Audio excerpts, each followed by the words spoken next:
निर्जला एकादशी की कथा कुछ इस प्रकार है कि एक बार श्रील व्यास देव जो पांडवों के पितामह हैं, उनसे पांडव पुत्र भीमसेन विनम्र रूप से जिज्ञासा करते हुए कहते हैं कि हे पितामह, मैंने साधु संतों के श्रीमुख से सुना है कि भगवान कृष्ण की भक्ति करने के लिए एकादशी का व्रत रखना अति आवश्यक होता है। मेरे बड़े भाई महाराज युधिष्ठिर, मेरी पत्नी महारानी द्रौपदी और मेरे अन्य भाई भी एकादशी व्रत का पालन करते हैं।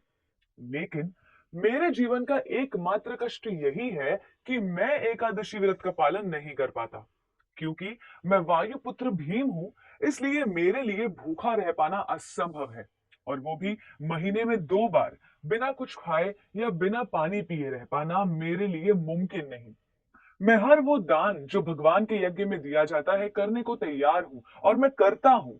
मैं हर विधि विधान का पालन करके भगवान की भक्ति करने को तत्पर हूं, पर मुझसे उदर की शुदा सहन नहीं होती। मेरी अर्धांगिनी, मेरे बड़े भाई सभी मुझे इस व्रत का पालन करने को उत्साह देते हैं, पर मुझसे नहीं हो पाता। हे पितामह, मेरे कल्याण के लिए कृपया मुझे ये बताएं कि मैं इस समस्या से कैसे छुटकारा पा सकता हूं और भगवान की भक्ति कैसे कर सकता हूं। करुणा से भरे वेद व्यास जी ने तब उत्तर देते हुए बताया कि ज्येष्ठ शुक्ल एकादशी का व्रत जो भी निष्ठावान होकर बिना पानी ग्रहण किए पालन करता है, उसे बाकी के 24 एकादशी का फल भी प्राप्त हो जाता है।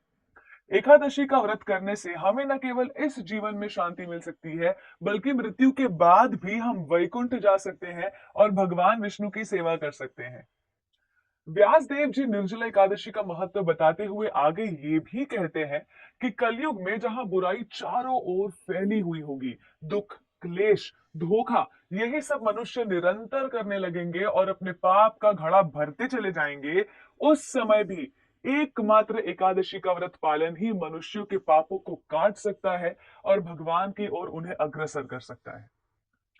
श्रील व्यासदेव जी का कथन सुनकर सभी पांडव निर्जला एकादशी के व्रत पालन करने में जुट गए, और इसी घटना के कारण इस एकादशी का नाम पांडव निर्जला एकादशी भी पड़ गया।